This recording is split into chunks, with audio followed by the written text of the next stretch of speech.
तो hello student, welcome to again any video. इस video के अंदर हम पढ़ते हैं दोस्तों रेजोनेंस यानी कि अनुनाद। अनुनाद क्या होता है, क्यों जरूरी होता है, उसके बारे में डिटेल से देखते हैं। तो वीडियो को एंड तक देखना। चलिए अपन स्टार्ट करते हैं। देखिए रेजोनेंस, हालांकि यहाँ पर टॉपिक कोई बड़ा नहीं होता है, बट ये जरूरी है कि रेजोनेंस हालांकि किस तरह से होता है और दोस्तों ये क्यों जरूरी है। तो मैं आपको बताऊं कि कोई भी अणु होता है, उस अणु में यानी कि मॉलिक्यूल्स की हम बात करते हैं तो उसकी एक संरचनाएं होती हैं जिसको हम बोलते हैं आणविक संरचनाएं। यानी कि किसी भी मॉलिक्यूल्स की स्ट्रक्चर होती है जिसको हम मॉलिक्यूलर स्ट्रक्चर के नाम से जानते हैं। अब मॉलिक्यूलर जो स्ट्रक्चर होती है, इसके फॉर्मूला की जो होती है वो, अब इसकी प्रॉपर्टीज़ को हमको बताना है तो किसी एक संरचना के द्वारा हम इसको नहीं बता सकते हैं। विभिन्न उस अणु की मॉलिक्यूलर स्ट्रक्चर होती है जिससे उसकी प्रॉपर्टीज़ को बता सकते हैं। यानी कि अगर मैं इसको कहूँ आम भाषा में, तो किसी व्यक्ति का गुण है, वो गुण इसको एक ही तरीके से, एक ही एंगल से नहीं देख करके उसको चारों तरफ से देखते हैं। मतलब हम कह सकते हैं कि अलग अलग एंगल से इसको देखते हैं।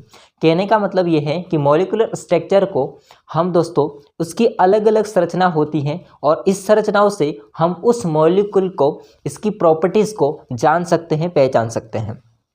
साथ में दोस्तों अगर मैं रेजोनेंस की बात करूं तो रेजोनेंस होता है वो क्या होता है, तो अगर मैं यहाँ पे दोस्तों एक एग्जांपल लेके आपको समझाऊं छोटा सा, जो कि होता है ओजोन O3। O3 एक आपका मॉलिक्यूल्स है यानी कि अणु है। अब इस अणु की एक स्ट्रक्चर होती है यानी कि एक सूत्र होता है O3 और उस O3 की एक संरचना होती है जिसको मॉलिक्यूलर स्ट्रक्चर कहते हैं।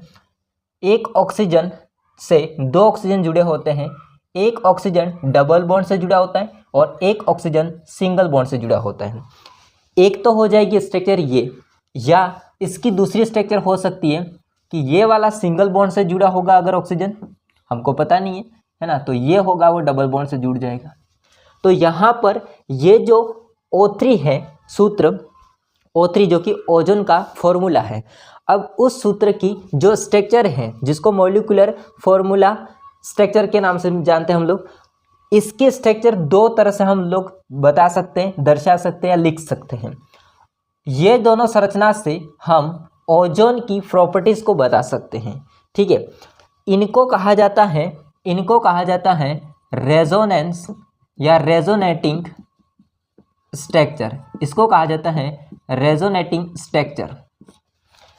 अगर मैं इसको एक ही संरचना के द्वारा दर्शा सकता हूं दोस्तों, तो इसको हम लोग ऐसे दर्शा सकते हैं, ऑक्सीजन, ऑक्सीजन और ऑक्सीजन। इस संरचना में क्या होगा, देखिए यहाँ पे दो संरचना में क्या चेंज हो रहा है। ये जो डबल बॉन्ड होता है वो पहले यहाँ पे था और बाद में यहाँ पे आ गया है। तो क्या चेंज हो रहा है, जो डबल बॉन्ड होता है उसकी स्थिति चेंज हो रही है। तो इसको हम लोग यहाँ पे डैश डैश से दर्शा देते हैं, क्योंकि ये डबल बॉन्ड होता है वो फिक्स नहीं है। तो फिर इसको कहा जाता है दोस्तों यहाँ पे हाइब्रिड, रेजोनेंस हाइब्रिड स्ट्रक्चर। इसको कहा जाता है रेजोनेंस या रेजोनेटिंग हाइब्रिड स्ट्रक्चर। हिंदी में इसको कहा जाता है अनुनादी संरचना। हिंदी में इसको क्या कहा जाता है, अनुनादी संरचना, अनुनादी संरचनाएं। तो स्ट्रक्चर्स हो जाएगा अनुनादी संरचनाएं, क्योंकि दो हैं, दो से ज़्यादा भी हो सकती है। और ये इसको कहा जाता है अनुनाद। तो यहाँ पे रेजोनेंस आ जाएगा, सॉरी इसके लिए माफी चाहता हूँ मैं, रेजोनेंस यानी कि अनुनाद संकर संरचना।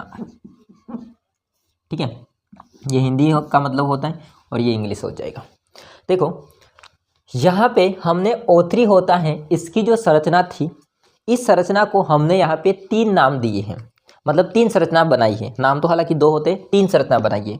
2 तो संरचना है उसकी रेजोनेटिंग जो कि स्ट्रक्चर्स होती है वो, जिसको अनुनादी संरचनाएं कहते हैं, और लास्ट जो हमने बनाई है वो कहलाती है रेजोनेंस हाइब्रिड स्ट्रक्चर यानी कि अनुनाद संकर संरचना। अब यहाँ पे इसकी जो संरचना होती है वो दोस्तों अलग अलग हो गई, बट यहाँ पे आप देखोगे तो उसमें कोई डिफरेंस ज़्यादा नहीं है। यानी कि इन संरचनाओं से इस अणुसूत्र के ऊपर कोई प्रभाव नहीं पड़ेगा, इसका मतलब यहाँ पे इसकी जो प्रॉपर्टीज़ होती है इसको समझाने के लिए हम अलग अलग विभिन्न संरचनाओं के द्वारा समझा सकते हैं। और इसी चीज़ को हम लोग क्या बोलते हैं, इसी चीज़ को हम रेजोनेंस कहते हैं। यानी कि किसी यौगिक या अणु की एक ही संरचना के द्वारा, उसके गुण को एक ही संरचना के द्वारा नहीं दर्शा सकते या नहीं समझा सकते, विभिन्न संरचनाओं के द्वारा इसको समझा सकते हैं। तो इसको हम, इस गुण को हम, या इस जो प्रक्रिया होती है इसको हम क्या कहते हैं, अनुनाद कहते हैं, रेजोनेंस कहते हैं। जो अनुनाद में योगदान देती है संरचना, इन संरचनाओं को अनुनादी संरचनाएं कहा जाता है। जो अनुनाद करने में, इसको पूरे प्रोसेस को अनुनाद कहते हैं। और जो अनुनाद में जो भाग ले रही है, योगदान दे रही है संरचना, इनको कहा जाता है अनुनादी संरचनाएं। अनुनादी संरचनाएं होती है वो ज़्यादा हो सकती है, 2 से ज़्यादा हो सकती है, 3 भी हो सकती है, 4 भी हो सकती है, ऐसे, ठीक है। लेकिन जो बाद में इन चीज़ों को, यानी कि रेजोनेटिंग जो स्ट्रक्चर होती है अनुनादी संरचनाएं, इसको पूरा कंबाइन करके इसका संकर हम संरचना बनाएंगे, हाइब्रिड स्ट्रक्चर बनाएंगे। और हाइब्रिड स्ट्रक्चर होती है वो एक वास्तविक संरचना की तरह काम करती है या वास्तविक संरचना कहलाती है। तो अगर मैं कहूँ तो वास्तविक जो संरचना होती है वो अनुनादी संरचनाओं का एक संकर होता है, एक हाइब्रिड होता है, ठीक है। तो ये होता है रेजोनेंस। अब रेजोनेंस की डेफिनेशन मैं लिखता हूँ यहाँ पे।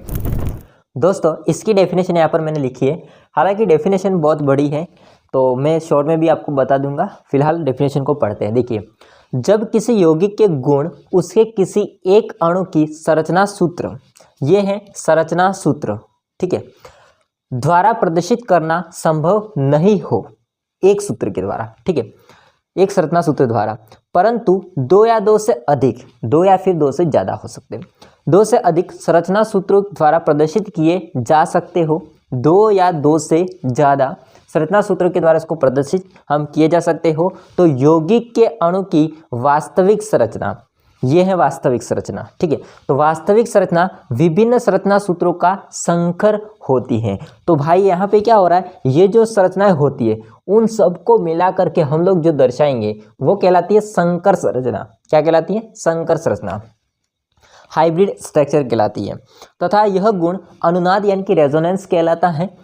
और जो रेजोनेंस को योगदान प्रदान करती है, जो संरचनाएं अनुनाद संकर बनाने में मदद करती है, यानी कि इसको बनाने में जो संरचनाएं मदद कर रही है, इनको कहा जाता है अनुनादी संरचना। इसके अलावा इसको हम दोस्तों कहते हैं कैनोनिकल स्ट्रक्चर कहते हैं। क्या कहते हैं दोस्तों, कैनोनिकल स्ट्रक्चर्स कहते हैं। यहाँ पे लिखा हुआ है अनुनादी संरचना, रेजोनेटिंग स्ट्रक्चर या कैनोनिकल संरचनाएं कैनोनिकल स्ट्रक्चर्स कहलाती हैं। देखो यहाँ पे समझ में आ चुका हो रेजोनेंस क्या होता है। अब आपके दिमाग में आ रहा है कि रेजोनेंस से क्या होता है। रेजोनेंस से दोस्तों जो अणु है इसके अस्थायित्व में क्या होती है, वृद्धि होती है। यानी कि रेजोनेंस की सहायता से या रेजोनेंस होने से जो अणु है दोस्तों उसके अस्थायित्व में वृद्धि होती है, ज़्यादा अस्थायी होता है। वो जितना रेजोनेंस करेगा उतना ज़्यादा अस्थायी होता है।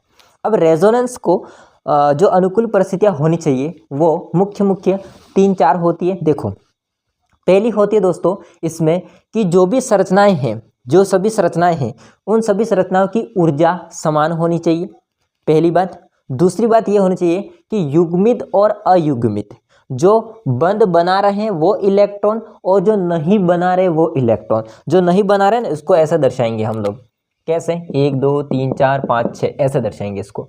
तो जो नहीं बना रहे इलेक्ट्रॉन, जिसको अयुग्मित इलेक्ट्रॉन के नाम से जानते हैं, तो ये जो इलेक्ट्रॉन की संख्या होती है वो समान होनी चाहिए। युग्मित व अयुग्मित इलेक्ट्रॉन की संख्या समान होनी चाहिए दोस्तों। इसके अलावा इसमें दोस्तों जो परमाणु की स्थिति होती है वो भी समान होनी चाहिए, परमाणु की स्थितियाँ होती हैं वो भी समान होनी चाहिए। तो यहाँ पे 3 बातें बताई आपको। और साथ में दोस्तों इसमें क्या होता है, इलेक्ट्रॉन की स्थिति परिवर्तित होती है। देखो, जो डबल बॉन्ड गया है, पहले यहाँ था अभी यहाँ गया है, डबल बॉन्ड कैसे बनता है, मतलब बंद कैसे बनता है, एक इलेक्ट्रॉन यहाँ पे होता है, एक इलेक्ट्रॉन यहाँ पे होता है, इससे बंद बनता है। तो जो गए हैं वो क्या है, पाई इलेक्ट्रॉन। तो यहाँ पे इलेक्ट्रॉन की स्थिति में क्या होता है, बदलाव होता है, परमाणु की स्थिति में बदलाव नहीं होता है। आई बात समझ में। तो यहाँ पे ये होती है इसकी मुख्य बातें। और साथ में आपने समझ लिया कि इससे क्या होता है, जो अणु होता है यौगिक होता है, अस्थायी होता है। अब देखो रेजोनेंस होता है, इसको हम प्रैक्टिकल तौर पर प्राप्त नहीं कर सकते, इसको हम लोग प्रैक्टिकल से प्राप्त नहीं कर सकते, प्रायोगिक तौर से हम लोग इसको प्राप्त नहीं कर सकते, क्योंकि ये जो चीज़ है वो केवल काल्पनिक है। कैसी है? काल्पनिक है। तो ये केवल ही काल्पनिक संरचनाएं हैं। क्या है दोस्तों? काल्पनिक संरचनाएं हैं। आई बात समझे? प्रैक्टिकल से हमको जो मिलता है रिजल्ट वो ऐसा बात नहीं है यहाँ पर, इसको केवल अनुमान लगाया जाता है और ऐसा यहाँ पर रेजोनेंस होता है, इसलिए इसको कहा जाता है काल्पनिक संरचनाएं। क्या कहा जाता है? काल्पनिक संरचनाएं। एक एग्जांपल और देख लेते हैं लास्ट। देखिए जैसे यहाँ पर मैं बात करूँ CO2 की, CO2 जो अणु होता है इसको कैसे दर्शा सकते हैं? तो carbon double bond oxygen, double bond oxygen, ये हो जाएगा ऐसे, एक तो संरचना बनती है। दूसरा ऐसे इसको कैसे दर्शा सकते हैं? दूसरा इसको दर्शा सकते हैं carbon triple bond oxygen single bond oxygen. देखो जब ये ऐसे थे डबल डबल बॉन्ड से, तो कार्बन की वैलेंसी कंप्लीट हो जाती है, 4 होती है इसलिए, और इसकी 6 होती है, तो 2 इलेक्ट्रॉन रहेंगे, लॉन पेयर रहेंगे, कहने का मतलब लॉन पेयर, एक लॉन पेयर, 2 लॉन पेयर, ऐसे रहेंगे यहाँ पे। अब यहाँ पे देखो